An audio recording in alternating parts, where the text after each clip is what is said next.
la abominación de la desolación en el lugar santo que no le corresponde. Hasta que uno llega a esa conclusión, pues normalmente las personas van haciendo ciertos cambios, ¿no? Eso no quiere decir que cuando estaban en la iglesia conciliar, o estábamos, no quiere decir que fuéramos herejes. Para ser herejes hace falta la voluntad consciente. Para una persona como Monseñor Pildain Zapiain u otros obispos conservadores, era imposible, era inconcebible que un papa pudiese aprobar algo contrario a la fe católica. No podemos considerar a todas luces a Monseñor Pildain Zapiain y a otros muchos obispos de la época que, como él, cayeron en la confusión del Vaticano II. No podemos considerarlos verdaderamente herejes. Es que esa fue la gran confusión. Esa fue precisamente la gran victoria del enemigo de la Iglesia. Hacer creer que el error es verdad. El delito más grave que pueda existir en la Iglesia Católica es el delito de la herejía, por suponer un delito de lesa majestad divina y un delito además de lesa humanidad. ¿Para qué promulga precisamente su santidad Pablo IV la bula con ese apostolatus officium? Para evitar, o sea, para que no acontezca algún día que veamos en el lugar santo la abominación de la desolación predicha por el profeta Daniel. Su santidad Pablo IV aquí nos habla que la herejía, la prevaricación de la fe por parte de aquellos que tienen que enseñar y guardar la fe, con esa prevaricación lo que hacen es arrastrar a los pueblos con ellos y que por lo tanto no puede haber otro mayor ni más pernicioso crimen en la Iglesia Católica. El hereje es un delincuente. Hay 4 formas de delito y también, por ende, 4 formas de herejía: pública, notoria con notoriedad de derecho, notoria con notoriedad de hecho y oculta. Y la Iglesia siempre al delito de la herejía lo ha cargado con todas las penas posibles. Excomunión, interdicción y suspensión. Esas son penas medicinales. Y es más, para que no quede ningún resquicio absolutamente, no solamente la carga con penas, sino que además también con la renuncia tácita. El que, teniendo que enseñar la verdad, enseña el error, al enseñar el error renuncia implícitamente a enseñar la verdad. No puede gobernar para la salvación aquellos que enseñan el error para la condenación. Pierden toda la jurisdicción sin necesidad de intervención de la Iglesia. Ellos solos salen de entre nosotros. Han salido, nos decía San Juan, un papa que antes de la elección era hereje. Su elección es nula.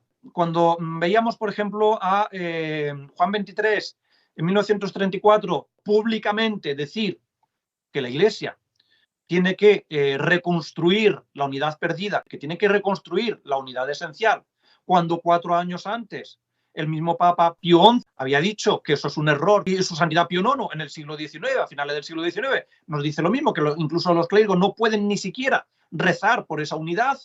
Está negando la unidad esencial de la Iglesia y la está negando con publicidad, públicamente. Es un hereje público. Por lo tanto, Juan XXIII, su elección fue totalmente nula. ¿Qué es lo que nos está diciendo aquí San Pío V?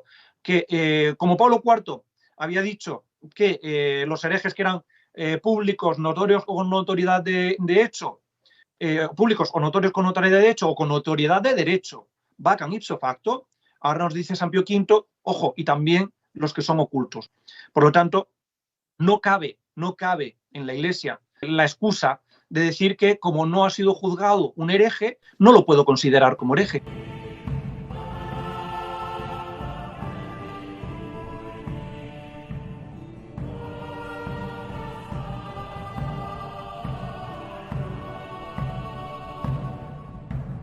Errare potero, sed hereticus non ero. Podré errar, pero no seré hereje.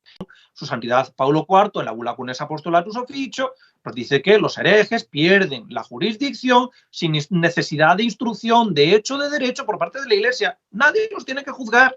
Nadie. El canon 188, número 4 del Código de Derecho Canónico de 1917 nos dice que los clérigos, sean cual sea el oficio que tengan, vacan ipso facto de sus oficios en virtud de la defección en la fe. Si de la fe católica defeccionan públicamente, si caen públicamente de la fe católica.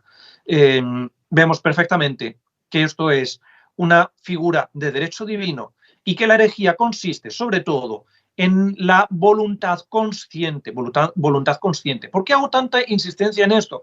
Porque hay personas también, lógicamente, que de buena fe están en la Iglesia conciliar o que saliendo de la Iglesia conciliar pues tienen su proceso hasta que llegan a la conclusión de que verdaderamente la sede de Pedro está usurpada, que no hay papa, sino que lo que hay es un usurpador, la abominación de la desolación en el lugar santo que no le corresponde, está usurpando el lugar santo, que es la cátedra de Pedro, que es el trono de la verdad en la tierra. Pues hasta que uno llega a esa conclusión, pues normalmente las personas van haciendo ciertos cambios, ¿no? Eso no quiere decir que cuando estaban en la iglesia conciliar, o estábamos, servidor viene de la iglesia conciliar, me crié hasta los 24 años, estuve ahí. No quiere decir que fuéramos herejes o que esas personas sean herejes, porque para ser herejes hace falta la voluntad consciente. Los que venimos de la iglesia conciliar, cuando estábamos en la iglesia conciliar, no éramos conscientes de que estábamos en la herejía. Por lo tanto, no somos formalmente herejes o no hemos sido herejes. Esto también, además, hay que aplicarlo de alguna forma a los obispos que vivieron en el Vaticano II, porque muchas veces, sobre todo en el ámbito de grupos sede vacantes y demás. Bien, el Vaticano II sin duda es un concilio herético, fue promulgado y confirmado por dos usurpadores que no eran papas porque eran herejes, Juan XXIII y Pablo VI, pero ¿qué pasó con todos esos obispos que firmaron aquellos documentos verdaderamente heréticos? Verdaderamente incurrieron en herejía formal, porque solo por la herejía formal se pierde la jurisdicción. Verdaderamente cayeron en herejía formal. Voy a traer a colación el ejemplo de un obispo español, Monseñor Antonio Pildain Zapiain, obispo español, vasco, de Guipúzcoa, de Lezo, nacido a finales del siglo XIX, tremendamente conservador, hasta el punto de que Monseñor Cirarda, obispo de Pamplona, en la época del concilio, consideraba a Monseñor Pildain Zapiain como el prototipo de obispos españoles. Él era conservador, tremendamente conservador a nivel doctrinal y a nivel también político, hasta el punto de que él era tradicionalista y era carlista. Bien, Monseñor Pildain Zapiain fue obispo de Canarias durante 30 años, desde 1936 a 1966, siendo el episcopado más largo que han tenido en las Islas Canarias.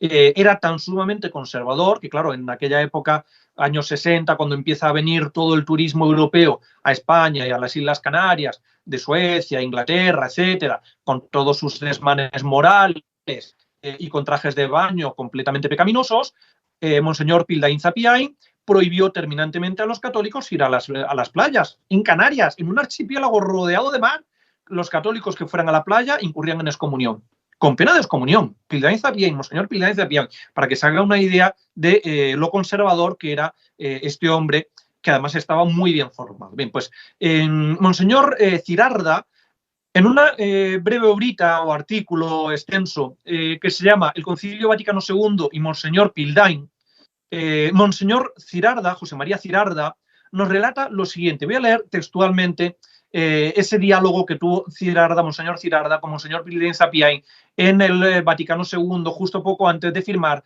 el documento Dignitatis Humanae por el que se aprobaba la libertad religiosa, el 7 de diciembre de 1965.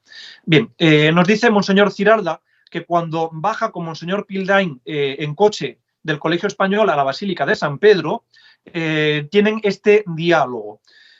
Monseñor Pildain Zapiain dice lo siguiente.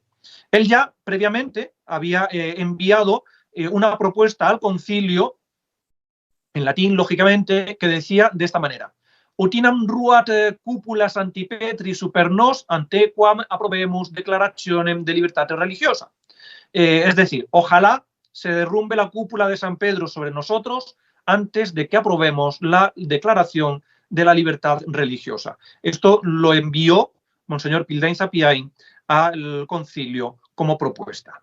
Y Monseñor Pildain Zapiain le dice a Monseñor Cirarda: si se aprueba hoy esta declaración, volveré a las Canarias, subiré al púlpito con mitra y báculo y diré a mis fieles: el Concilio Vaticano II enseña cosa distinta de la que yo os expliqué en varias cartas pastorales sobre la libertad religiosa.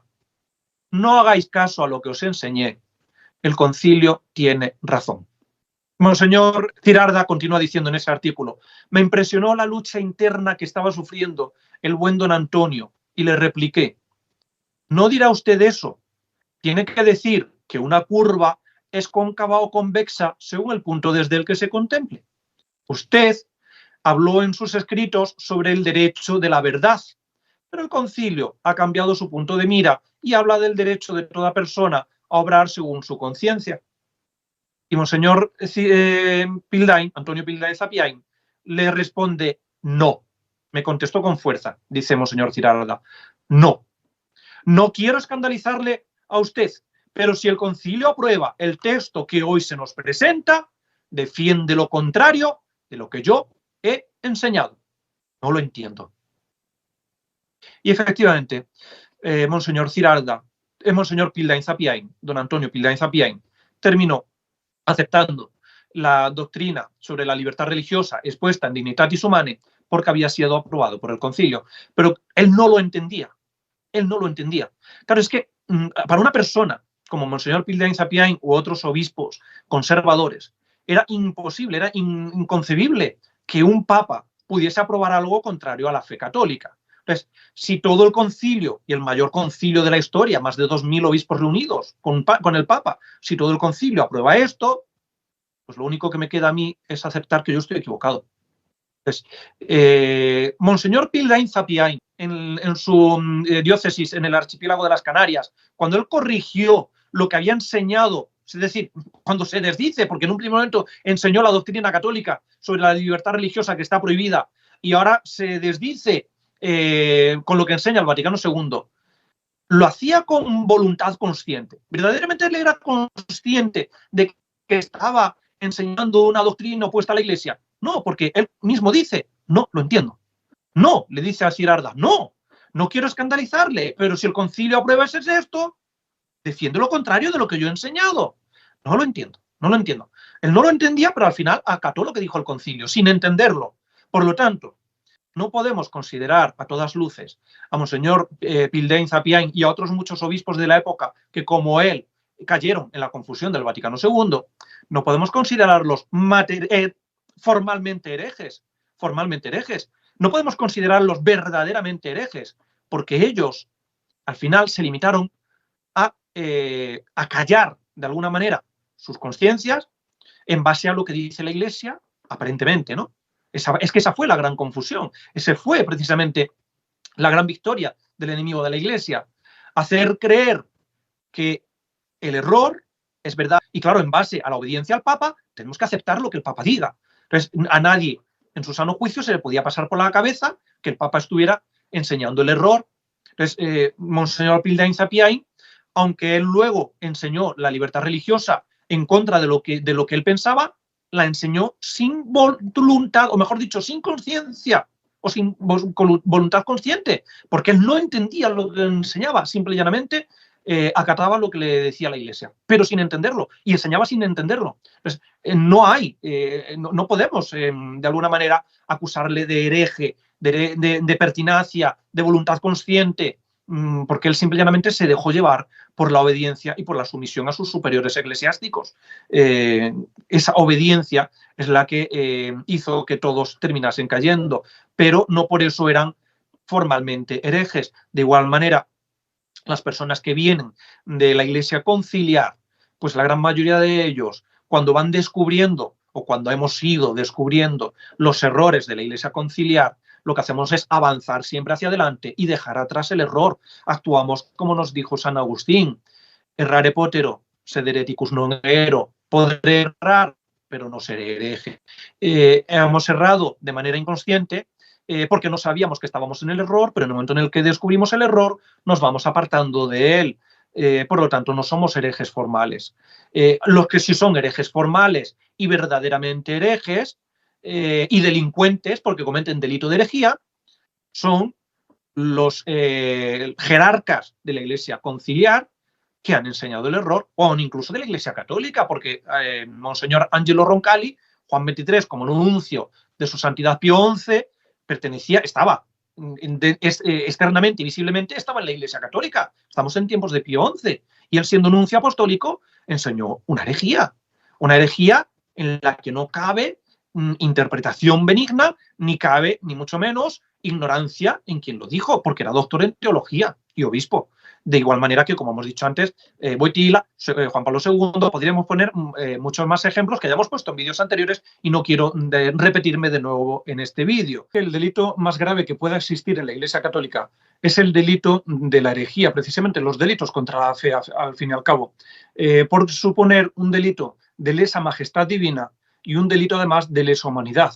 De lesa majestad divina porque atenta contra el honor de Dios y la reverencia que les es debida por los hombres, por parte de los hombres, puesto que lo apartan de él y enseñan una visión distorsionada de Dios y de la verdad por él revelada. Y delito de lesa humanidad por cuanto no es que maltrate a las personas, sino que incluso las condena al fuego eterno, apartándolas de la verdad y la vida que es Cristo nuestro Señor, para precipitarlas al fuego eterno, a la condenación eterna por medio del error. Por eso, como dijimos en el vídeo anterior, la Iglesia siempre ha considerado que las herejías, el dogma falso, son las puertas del infierno. Puertas del infierno, puertas por las que las almas se precipitan a la condenación.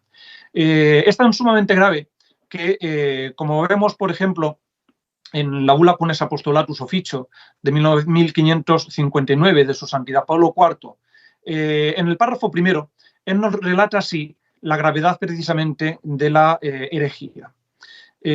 Considerando la gravedad particular de esta situación y sus peligros, al punto que el mismo romano pontífice, como vicario de Dios y de nuestro Señor, tiene la plena potestad en la tierra y a todos juzga y por nadie puede ser juzgado, si fuese encontrado desviado en la fe, podría ser impugnado.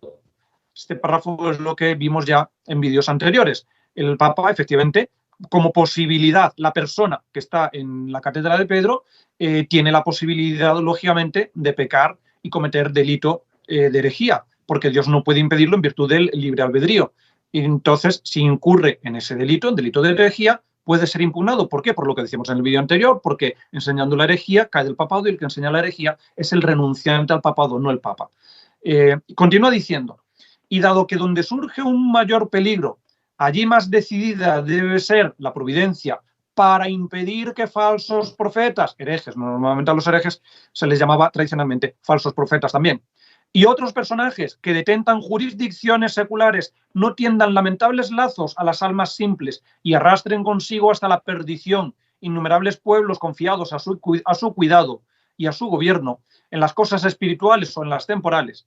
Y para que no acontezca algún día que veamos en el lugar santo la abominación de la desolación predicha por el profeta Daniel, claro, aquí acuérdense lo que habíamos en vídeos anteriores, la abominación de la desolación es el error dentro de la Iglesia. Entonces, ¿para qué promulga precisamente su Santidad Pablo IV la Bula Cunes Apostolatus Officio? Pues es muy claro y nos lo dice en el párrafo primero, para evitar, o sea, para que no acontezca algún día que veamos en el lugar santo la abominación de la desolación predicha por el profeta Daniel, es decir, para evitar que un hereje llegue a la catedral de San Pedro, al lugar santo, al trono de la verdad en la tierra, como explicamos en el vídeo anterior. Esto es precisamente por lo que su Santidad Pablo IV promulga esta bula. Y continúa diciendo, con la ayuda de Dios para nuestro empeño pastoral, no sea que parezcamos perros mudos ni mercenarios o dañados los malos vinicultores, anhelamos capturar las zorras que tientan desolar la viña del Señor y rechazar los lobos lejos del rebaño.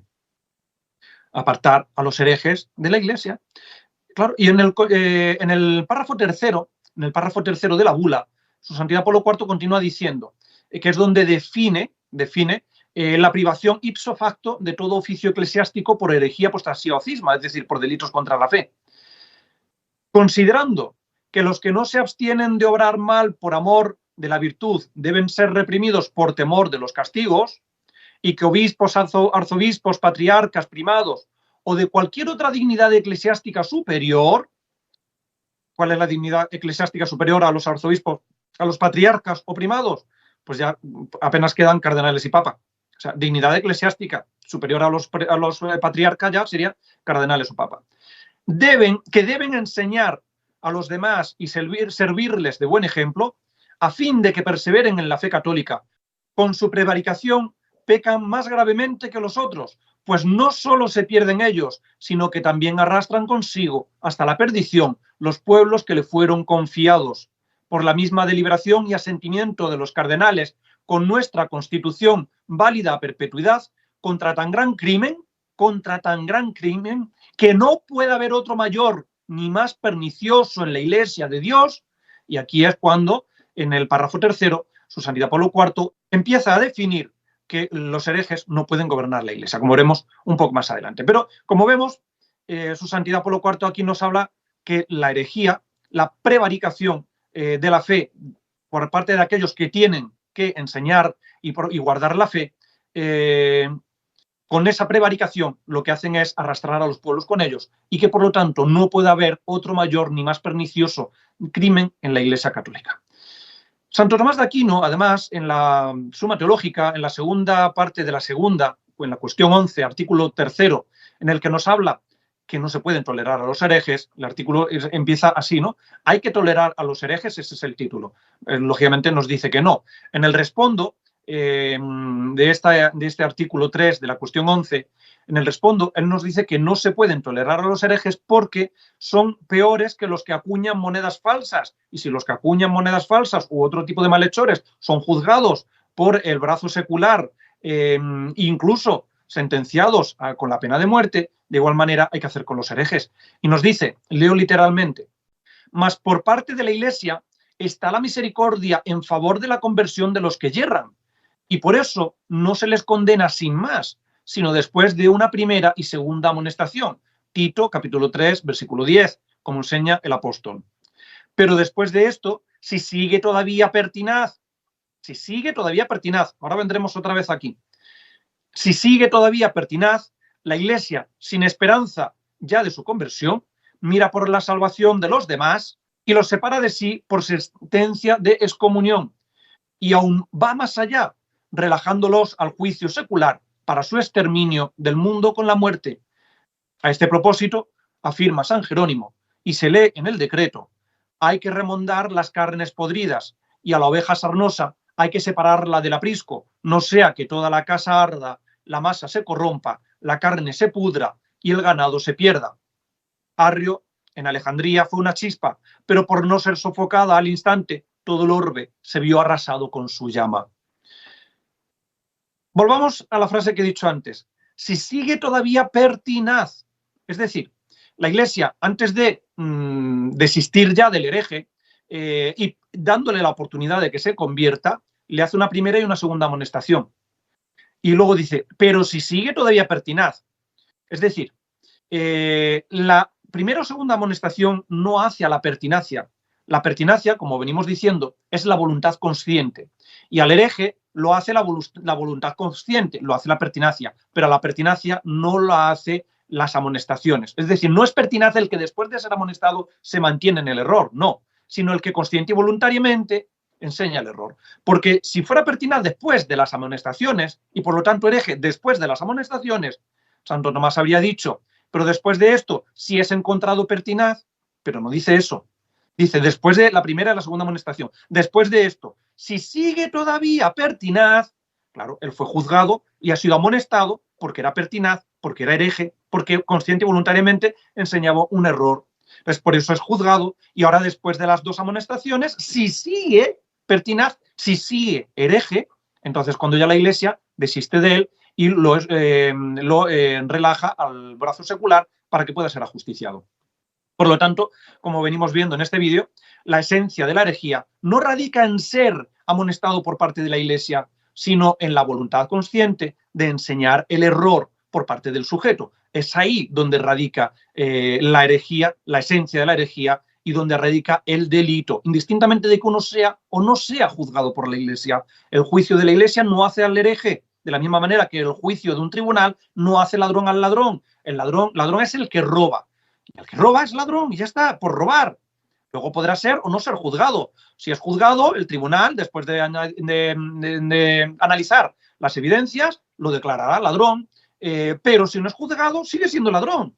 Aunque no esté declarado de ladrón por ningún tribunal, pero el ladrón es el que roba. De la misma manera, hereje es el que enseña el error, el que niega o pone en duda de manera pertinaz, es decir, con consciente voluntad, una verdad que debe ser creída con fe divina y católica, incluso una verdad del magisterio ordinario. Ese es el hereje. Pues a partir de ahí, luego la Iglesia podrá o no juzgar al hereje. Y si lo juzga, lo declarará. Pero si no lo juzga, no por no juzgarlo no es hereje. Es hereje por negar la verdad. Volvemos a insistir otra vez en lo mismo, porque es que esto es algo que la mayoría de las personas no entiende. Y a día de hoy, tanto en el mundo conservador, incluso los modernistas, en la Iglesia conciliar, o conservadores, o tradicionalistas, lefebristas y demás, dicen que no, que es que hereje, para que sea hereje, tiene que ser juzgado por la Iglesia. Y hereje solamente es aquel que ha sido juzgado por la Iglesia y decretado, sancionado como hereje. No, mire usted, eso jamás lo ha enseñado la Iglesia. Jamás lo ha enseñado. O sea, a un hereje yo lo puedo juzgar, debo juzgarlo y además sancionarlo. Pero por no juzgarlo, no deja de ser, no por eso no es hereje. Aunque no lo juzgue, es igualmente hereje e incurre en todas las penas. La Iglesia, además, ha cargado la herejía, los pecados, los delitos contra la fe, herejía, apostasía o cisma, los ha cargado con todas las clases de penas posibles. Primero, como decíamos, vamos a centrarnos en la figura de delito y a ver de qué manera puede ser el delito. Porque hay personas que dicen, claro, es que el hereje, si no es hereje notorio, y por hereje notorio entienden al hereje que es juzgado por la Iglesia y declarado como tal por la Iglesia, si no es hereje notorio no pierde jurisdicción ni puede ser considerado hereje. No, vamos a ver. El hereje es un delincuente. El hereje comete delito de herejía. Entonces, el delito puede ser de 4 maneras. Si vamos al derecho canónico de 1917, canon 2197, veremos la clasificación de los delitos. Y nos dice que el delito puede ser primero, público. Si ya está divulgado o si fue cometido o se halla en tales circunstancias que puede y debe juzgarse prudentemente, que con facilidad habrá de adquirir divulgación, es decir, cuando se hace públicamente. O sea, un delito público es el que se hace públicamente, con publicidad delante de personas. Notorio, y además se ve que se va a divulgar ese delito, ¿no? Notorio, porque luego nos habla de 2 notoriedades, notoriedad de derecho y notoriedad de hecho. Bien.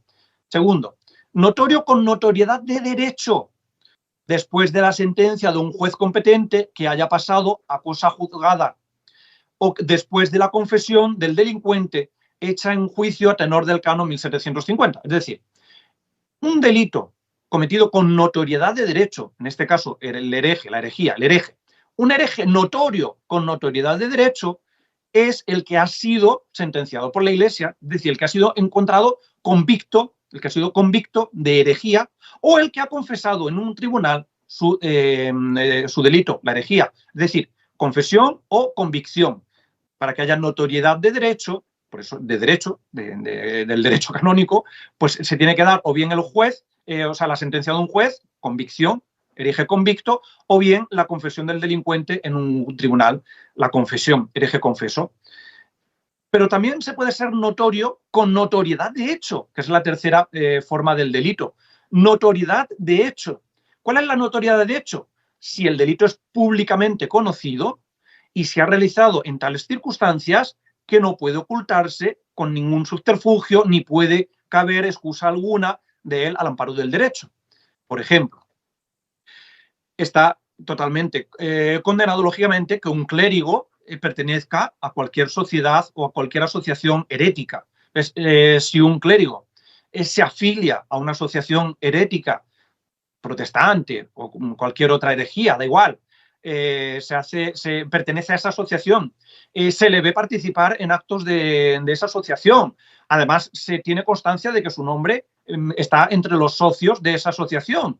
Aunque ese clérigo no diga, ni confiese, ni sea juzgado, es decir, aunque no tenga notoriedad de derecho, es hereje con notoriedad de hecho, porque no cabe excusa alguna al amparo del derecho para justificar que no es hereje porque no está en una asociación herética. Aunque incluso él no diga herejías, pero el hecho ya de estar en una asociación herética lo hace hereje, lógicamente. Entonces, ahí es notoriedad de hecho, no de derecho, pero sí de hecho, porque no se puede de ninguna manera ocultar ni se puede excusar al amparo del derecho el hecho mismo de ese delito. Entonces, es un hereje con notoriedad de hecho. Y luego existe también el delito público. En el caso de la herejía, pues herejía oculto, perdón, el delito oculto. Y en el caso de la herejía, pues el hereje oculto. El hereje oculto es el que no es público. El delito oculto puede ser material o formal. Material si es oculto el delito mismo, o formal si lo es su imputabilidad. Bien, por lo tanto, hay 4 formas de delito y también, por ende, 4 formas de herejía como delito. Pública, notoria con notoriedad de derecho, notoria con notoriedad de hecho y oculta. Bien, a todas estas, estos delitos al fin y al cabo son delitos y como tal están penados por la Iglesia. Y la Iglesia siempre al delito de la herejía lo ha cargado con todas las penas posibles. ¿Qué es la pena? Nos dice el canon 2215 que pena eclesiástica es la privación de algún bien impuesto por la autoridad legítima para corrección del delincuente o castigo del delito. Si la pena es para corrección del delincuente, para que se corrija, es una pena medicinal. Si la pena es para castigo del delito o con fin expiatorio, para expiar el delito, entonces será pena vindicativa. Vemos en el canon 2216 las diferentes penas, ¿no? Las penas pueden ser entonces medicinales o censuras.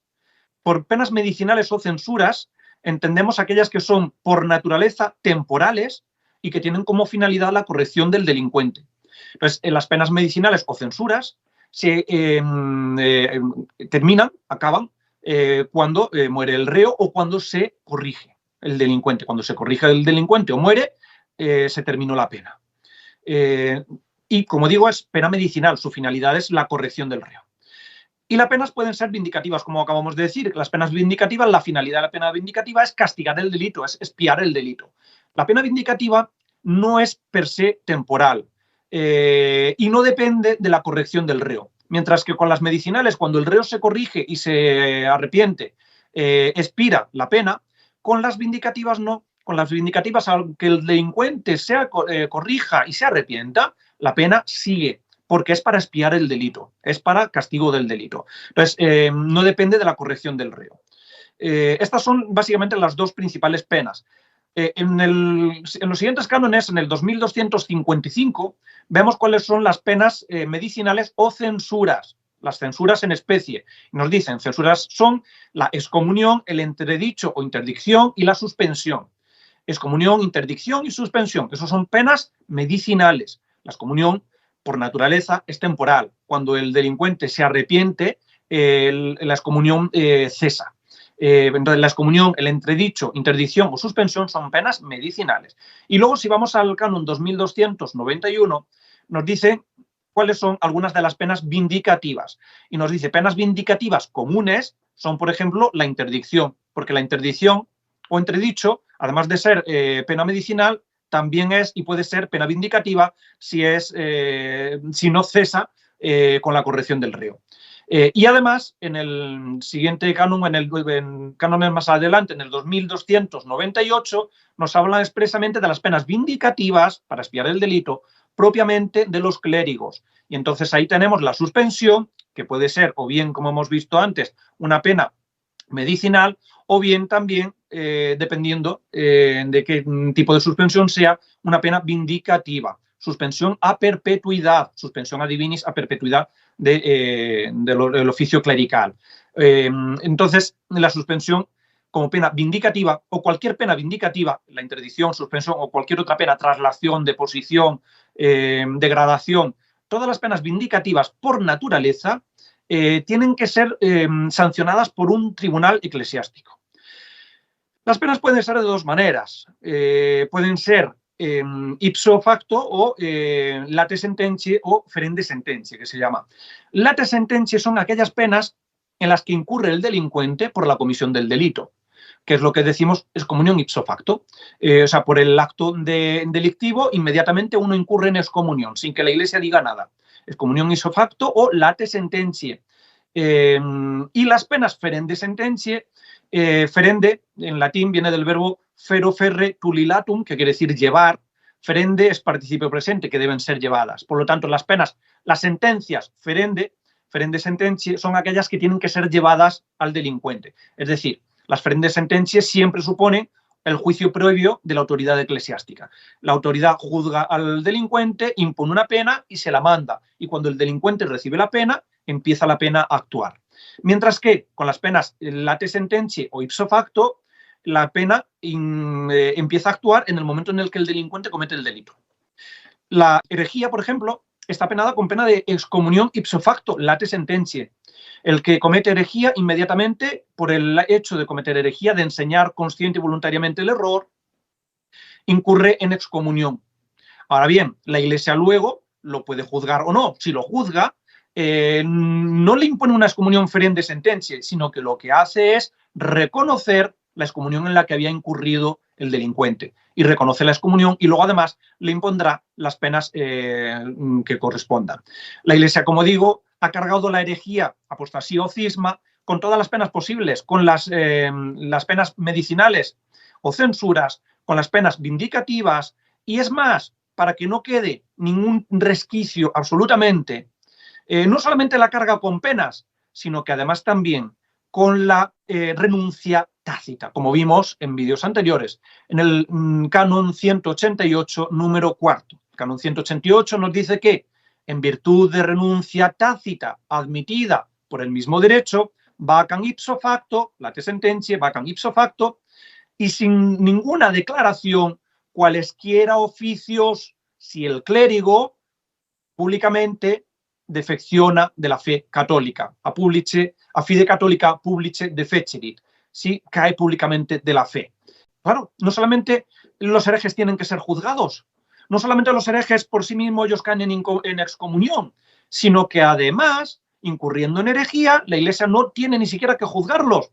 En cuanto cometen el delito, ya sea público, notorio con notoriedad de hecho, de derecho u oculto, en cuanto comete el delito en cualquiera de sus 4 variedades, la herejía en cualquiera de sus 4 variedades, ipso facto, sin necesidad de juicio por la Iglesia, sin ninguna declaración, vaca de su cargo, cae de su cargo, pierde la jurisdicción, pierde el oficio, claro, porque en virtud de renuncia tácita admitida por derecho, es decir, en virtud de renuncia implícita en los hechos y que el derecho admite como renuncia tácita. Claro, puedo renunciar de manera expresa, firmando un documento, o puedo renunciar haciendo hechos contrarios al oficio. El que tiene que enseñar la verdad, ya sea papa u obispo, cualquier clérigo, precisamente la finalidad de los cargos u oficios eclesiásticos es, entre otras cosas, lógicamente, entre otras cosas, principalmente la salvación de las almas y para ello, lógicamente, la predicación de la verdad. Entonces,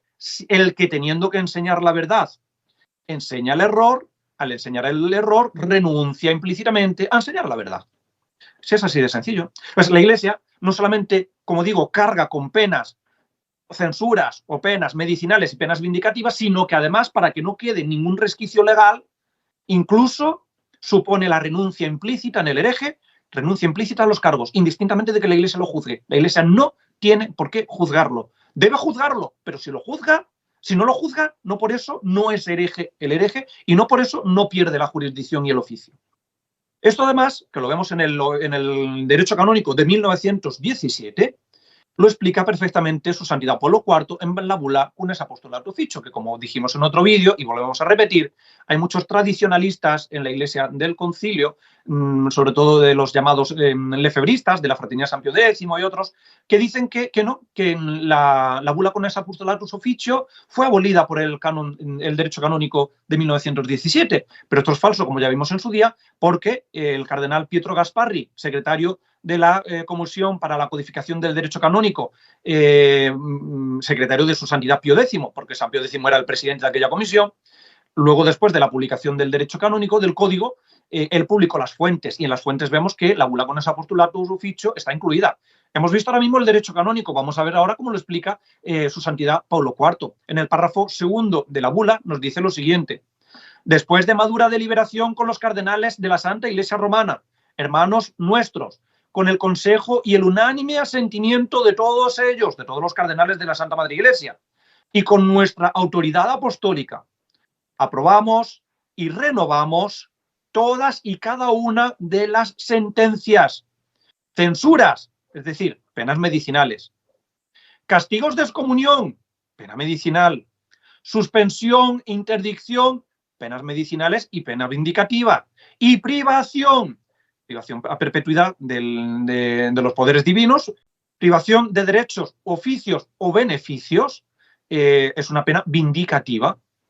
Aquí su Santidad Pablo IV nos está diciendo que aprobamos y renovamos todas las sentencias de censuras, excomunión, suspensión, interdicción, privación u otras de cualquier modo aprobadas y promulgadas contra los herejes y cismáticos, por los pontífices romanos, nuestros predecesores, o en nombre de ellos, incluso las disposiciones informales o de los sacros concilios admitidos por la Iglesia, o decretos y estatutos de los santos padres o cánones sagrados, o por constituciones y resoluciones apostólicas, y creemos y decretamos que dichas sentencias, censuras y castigos sean observadas perpetuamente y sean restituidas a su prístina vigencia si estuvieran en desuso, y deben permanecer con todo su vigor. Claro, lógico. O sea, primero, en el párrafo segundo nos dice su santidad Pablo IV, ojo, todas las censuras, penas medicinales o penas vindicativas que hay contra los herejes, las renovamos. Y luego, en el párrafo tercero, que es el párrafo en el que define, nos dice lo siguiente: primero renueva todas las censuras y penas, y ahora viene, de alguna manera, no una novedad, pero sí lo que ya define, ¿no? Párrafo número tercero. En plenitud de nuestra potestad apostólica, sancionamos, establecemos, decretamos y definimos en latín, solamente se pueden definir verdades de fe, solamente cuestiones de fe pueden ser definidas. Las cuestiones legales de derecho son sancionadas, decretadas, establecidas, y la fe se define. Y el último término que usa aquí es definimos, es decir, está definiendo una cuestión de verdad que debe ser creída con fe divina y católica. Que por las sentencias, censuras y castigos mencionados, que permanecen en su vigor y eficacia y que producen su efecto, todos y cada uno de los obispos, arzobispos, patriarcas, primados o de cualquier otra dignidad eclesiástica superior, vuelvo a decir que por encima de los patriarcas, pues ya está, y los arzobispos, el cardenal y el papa, los cardenales y el papa, que hubiesen sido, ojo aquí ahora, sido sorprendidos o hubiesen confesado o fuesen convictos de haberse desviado de la fe católica, o de haber caído en herejía, o de haber incurrido en cisma, o de haberlos suscitado o cometido. Vamos a ver, dice, aquellos que hubiesen sido cardenales, obispos, primados, patriarcas o lo que sea, sorprendidos, si son sorprendidos, es porque son encontrados en delito público, por delito público, es sorprendido. Hubiesen confesado, la confesión, que es notoriedad de derecho, o fuesen convictos, la convicción, que es notoriedad de derecho también. La convicción es cuando el juez o en un tribunal, ante las evidencias, se declara culpable al delincuente, aunque el delincuente no lo confiese. Eso es la convicción, hereje convicto o delincuente convicto. Entonces, nos está diciendo aquí Pablo IV que los herejes que hubieran sido sorprendidos, delito público, confesados, hubiesen confesado delito con notoriedad de derecho, o fuesen convictos con notoriedad de derecho de haber caído en herejía, apostasía o cisma, y sorprendidos, además de delito público, es también notoriedad de hecho, porque la notoriedad de hecho es precisamente el delito que es realizado públicamente y que no acabe amparo ante el derecho ninguno. Es el que niega una verdad de manera consciente y voluntaria y es objetivo que está negando la verdad, pues además de ser público, es notorio y con notoriedad de hecho. Por lo tanto, aquí el Papa Pablo IV, en la bula, nos está metiendo las tres primeras figuras del delito: publicidad, notoriedad de derecho y notoriedad de hecho. Bien, los que hayan incurrido de esta manera en herejía, apostasía, cisma, o los hubieran suscitado o cometido, incluso los que promueven o suscitan la herejía, apostasía o cisma, o también los que en un futuro se apartaran de la fe católica, y continúa diciendo más abajo, quedarán privados también por esta misma causa, sin necesidad de ninguna instrucción de derecho o de hecho, de sus jerarquías y de sus iglesias. Es decir, quedarán privados de la jurisdicción que le corresponde, sin necesidad ninguna de instrucción de derecho o de hecho. Dicho de otra manera, los que tienen cargos eclesiásticos por los delitos contra la fe, apostasía, herejía o cisma, vacan ipso facto de los cargos que tienen, de su oficio, que es lo que nos dice el derecho canónico en el canon 188, punto número 4. No hace falta, por lo tanto, juicio por parte de la Iglesia. Y si no hace falta juicio por parte de la Iglesia, no necesito que el hereje sea notorio con notoriedad de derecho, porque la notoriedad de derecho es la que viene a partir del juicio de la Iglesia, de la intervención de la autoridad eclesiástica. Basta con que el delito haya sido cometido con publicidad o con notoriedad de hecho. Publicidad o notoriedad de hecho. Ojo, porque aquí su santidad Pablo IV todavía no mete la figura del delito oculto o herejía oculta, pero lo vamos a ver ahora más adelante con San Pío V, 8 años después. En el párrafo 6 de la misma bula, o sea, ¿qué es lo que define al fin y al cabo su santidad Pablo IV en la bula? Después de decir todas estas cosas que son propiamente de derecho canónico. Pero lo que está diciendo es que no puede gobernar para la salvación aquellos que enseñan el error para la condenación. Es así de sencillo. O sea, los herejes y aquellos que tienen cargos dentro de la Iglesia y han sido convictos o han sido sorprendidos o han confesado haber incurrido en apostasía, herejía o cisma, pierden toda la jurisdicción sin necesidad de intervención de la Iglesia. Ellos solos salen de entre nosotros. Han salido, nos decía San Juan en la carta, de entre nosotros han salido. Claro, ellos salen por su propio pie. No hace falta que nadie los eche. Ahora bien, la Iglesia además debe juzgarlos y debe declarar. Cuando declara, entonces ya habrá notoriedad de derecho. Pero si no declara, pues el delito, como digo, en el delito habrá notoriedad de hecho y publicidad.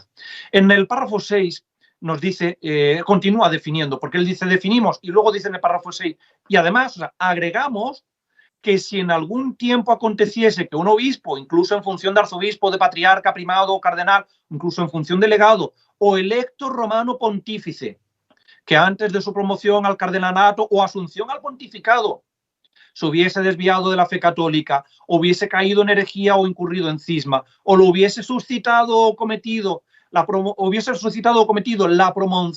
o la asunción, incluso si esta hubiera ocurrido con el acuerdo unánime de todos los cardenales, la promoción, ¿no? Si hubiera ocurrido con el acuerdo unánime de todos los cardenales, es nula, inválida y sin ningún efecto. Y de ningún modo puede considerarse que tal asunción haya adquirido validez por la aceptación del cargo o por su consagración o por la subsiguiente posesión o cuasi posesión de gobierno y administración, o por la misma entronización o adoración del romano pontífice, o por la obediencia que le hayan prestado. Es decir, un papa que antes de la elección era hereje, su elección es nula, totalmente nula.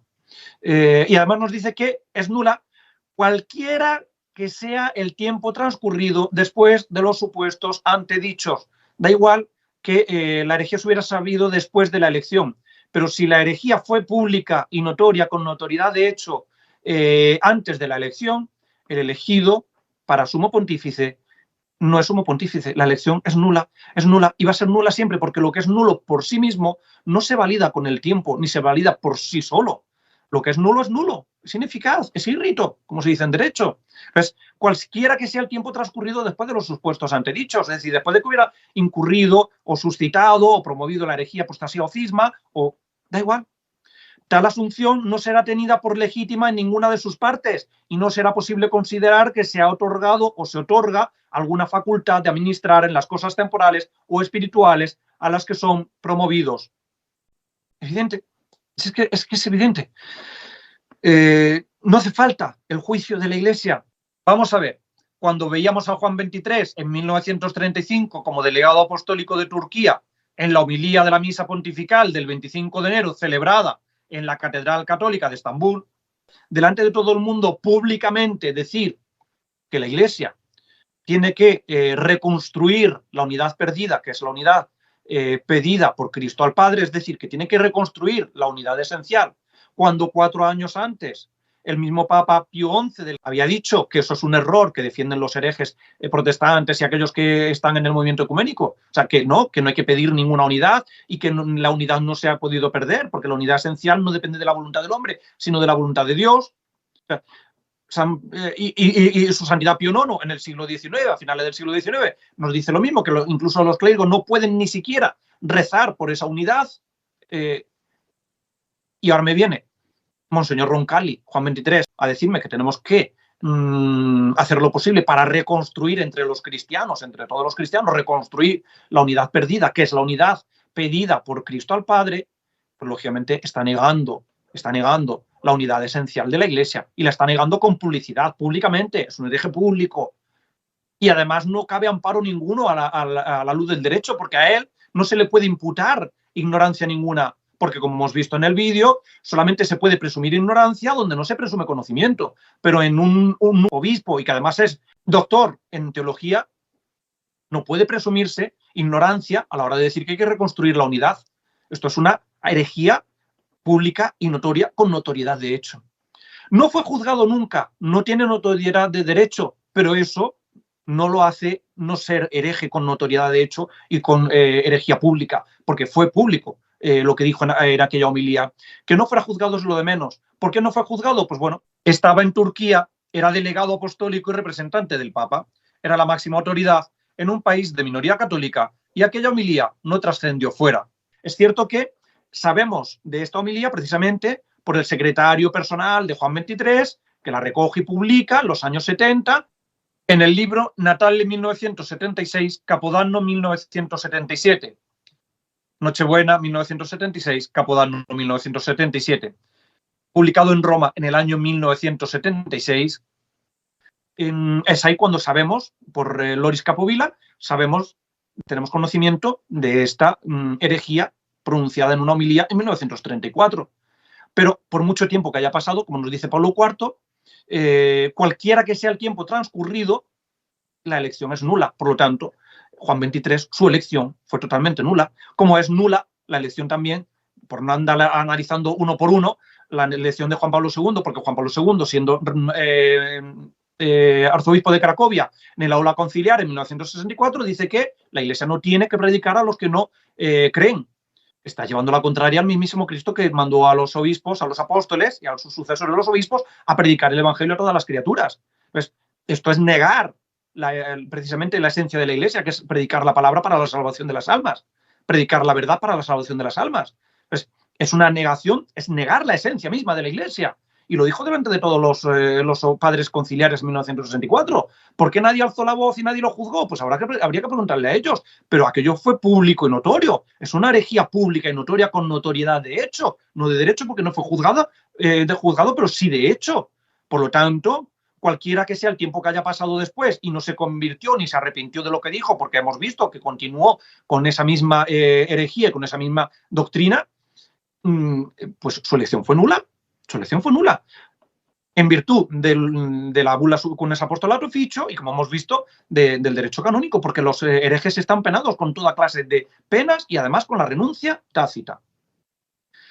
Decíamos que nos faltaba la figura del delito oculto, los herejes ocultos. Bueno, pues 8 años después, Pablo IV en 1559 proclama la bula Cunes Apostolatus Officio y en 1567 su santidad San Pío V amplía la bula a los herejes ocultos, porque él, en el motu propio Intermultiplices Curas de 1567, declara nulas las sentencias favorables y absoluciones de los herejes que actuaron o actúen con dolo y malicia para aparentar volver a la Iglesia, manteniéndose ocultos o sin reserva, y pervertir las almas, y renueva la bula Cunes Apostolato Officio incluso para los herejes ocultos. Nos dice el Papa San Pío V de la siguiente manera: finalmente, denunciados ya sea en dicho Santísimo Oficio o en otros correspondientes al ordinario de cada lugar, y procesados por los inquisidores a causa de su herética perversidad, habiendo aportado para el examen de la causa y para su propia defensa testigos falsos y gozando de la dilucidación de gente muy poco informada acerca de su vida y doctrina, valiéndose además de tales testimonios o de diversos otros modos ilícitos o por dolosas excusaciones calculadas, dolosas es embusteras, mentirosas, excusaciones calculadas, o por malicia para engañar a dicho santo tribunal de la Santa Iglesia y a otros jueces, incluso a los romanos pontífices, y que por este engaño muchos, tenidos por inocentes, obtuvieron, o mejor dicho, arrancaron absolutorias definitivas en los correspondientes procesos inquisitoriales, sentencias que en vista de la procedente expurgación canónica declaraban su vida y su doctrina conformes a la verdadera fe católica, o bien decretos del mismo Santísimo Oficio, de otros jueces ordinarios o delegados, o de los inquisidores, y también de los mismos santos romanos, de los mismos romanos pontífices predecesores nuestros. Es decir, aquí nos está poniendo en situación, ¿no? San Pío V nos está diciendo que hay herejes que han actuado de manera ilícita con excusaciones dolosas para engañar a la Iglesia, para engañar al Tribunal de la Inquisición y poderse mantener de alguna forma, arrancar absolutorias y sentencias favorables, decretos del Santo Oficio favorables para seguir de alguna manera en la Iglesia y pervertir a las almas. Porque nos sigue diciendo, perseveraban ocultamente y también a veces sin reserva alguna en sus antiguos errores contra la fe católica y nunca volvían realmente al seno de la Iglesia. Por el contrario, en seguro contacto con los demás fieles y apareciendo como católicos, pudieron corromper otros espíritus, inficcionarlos y arrastrarlos con facilidad a sus heréticas opiniones para escándalo no pequeño y perjuicio de toda la cristiandad y para perdición y destrucción de esas almas extraviadas. Cláusula primera. Nosotros, pues, queriendo salir al paso de este escándalo tan peligroso y contagioso, disponer medidas y proveer a la salvación de esas almas y quitar toda duda y discusión entre los jurisperitos o cualquier otro impedimento y obstáculo por cuya causa se impidiera o retardara de cualquier modo o por cualquier instancia el ejercicio de la Santa Inquisición respecto de la perversidad herética, de motu propio y por certidumbre de nuestra propia ciencia, según la plenitud de la potestad apostólica, y nos vamos luego ya a la cláusula tercera, después de decir que todas esas sentencias favorables arrancadas son nulas por haber sido con dolo y por ser herejes ocultos, por haberse quedado de alguna manera en la Iglesia para seguir corrompiendo las almas. Y luego en la cláusula tercera nos dice, y además, siguiendo las huellas de nuestro predecesor, el Papa Pablo IV, de feliz memoria, renovamos con el tenor de las presentes la Constitución contra los heréticos y cismáticos promulgada por el mismo pontífice el 15 de febrero de 1559, año cuarto de su pontificado, y la confirmamos de modo inviolable y queremos y mandamos que sea observada escrupulosamente según su contexto y sus disposiciones. ¿Qué es lo que nos está diciendo aquí San Pío V? Que como Pablo IV había dicho que los herejes que eran públicos, notorios o con notoriedad de hecho, públicos o notorios con notoriedad de hecho o con notoriedad de derecho, vacan ipso facto, ahora nos dice San Pío V, ojo, y también los que son ocultos, los delincuentes, los herejes ocultos, que enseñan el error, pero que intentan engañar a la autoridad eclesiástica para seguir en la Iglesia y mantenerse en ella enseñando el error, esos herejes ocultos, a esos herejes ocultos también hay que aplicarle la bula cunes apostolatus officio, cláusula tercera del motu proprio inter multiplices curas de su santidad San Pío V de 1567. Por lo tanto, no cabe en la Iglesia la excusa de decir que como no ha sido juzgado un hereje, no lo puedo considerar como hereje. No, porque esto es contrario a lo que nos ha enseñado siempre la Iglesia y es contrario a lo que definió como verdad de fe su santidad Pablo IV en la bula cunes apostolatus officio, porque el que es hereje sale por su propio pie, de entre nosotros han salido, y a los herejes no se les puede obedecer, hay que ignorarlos, ni siquiera saludarles, y execrarlos, como nos dice el apóstol San Juan y el apóstol San Judas. Ignorar y execrar a los herejes no pueden, por lo tanto, estar en la Iglesia y no necesitan juicio de la Iglesia. Hereje es el que con voluntad consciente, con pertinacia, enseña el error, el que con pertinacia niega o pone en duda una verdad de fe divina o católica. Ese es el hereje, no hace falta más. Y la notoriedad, basta con la notoriedad de hecho, pero es que la notoriedad, como hemos dicho, es uno de los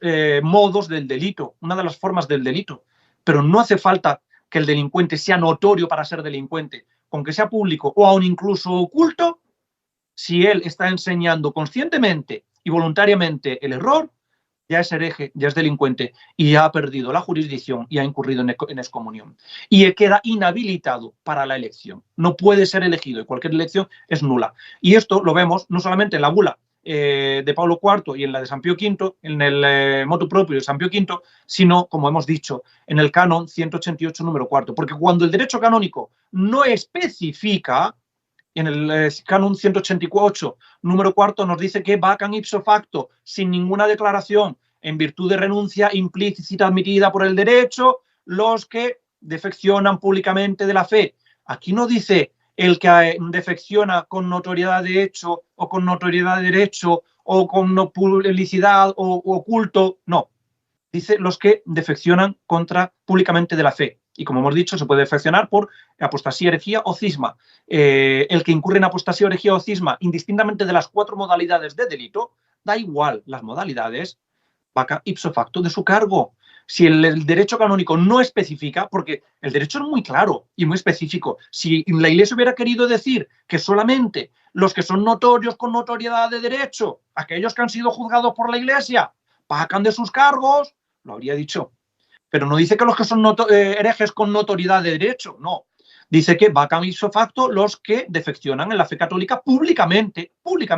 Es decir, basta la publicidad, es decir, delito público, basta el delito público, o la herejía pública, o la herejía notoria con notoriedad de hecho, o incluso la herejía oculta, porque la oculta es la que con dolo se intenta uno mantenerse en la Iglesia, pero lógicamente está diciendo a las personas, está enseñando el error. Entonces, el que apostata públicamente, aquí están, por lo tanto, las 4 figuras del delito, incluidas en el canon 188. ¿Y por qué el canon 188 incluye las 4 figuras del delito y no especifica ninguna de ellas? Porque recoge la doctrina de la bula Connex Apostolatus Officio, porque como hemos visto ya, esa bula está incluida en las fuentes del cardenal Gasparrí. Y en su santidad Pablo IV, como hemos visto, nos dice que vacan ipso facto los que son sorprendidos con notoriedad con publicidad o notoriedad de hecho, los que son convictos y los que son confesos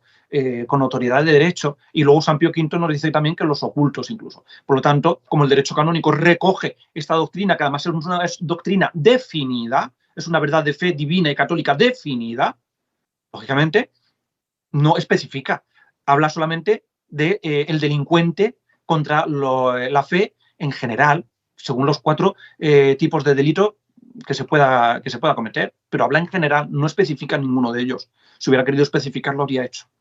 Entonces, volvemos a decir lo mismo, y con esto ya acabamos. San Pío, su santidad Pablo IV, nos enseña de manera ex cátedra y infalible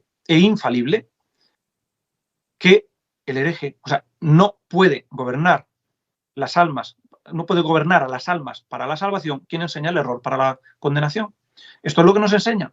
Nos está enseñando que el hereje cae de sus cargos y que además, si es elegido, la elección es nula. Claro, se le cierran todas las puertas para gobernar a las almas, todas las puertas para gobernar a la Iglesia. ¿Y por qué? Para evitar que la abominación de la desolación predicha por Daniel esté en el lugar santo. De esa manera entendemos lo que decíamos en los vídeos anteriores de la sede usurpada, y es que verdaderamente los que están después de su santidad Pío XII, Juan XXIII, que fue el primero en ser elegido anticanónicamente, de manera ilícita y nula, porque él era hereje antes de su elección, pues los demás son usurpadores, están donde no deben estar, en el lugar santo que no les corresponde, que es el trono de Dios en la tierra, el trono de la verdad, y no tienen amparo ninguno a la luz del derecho.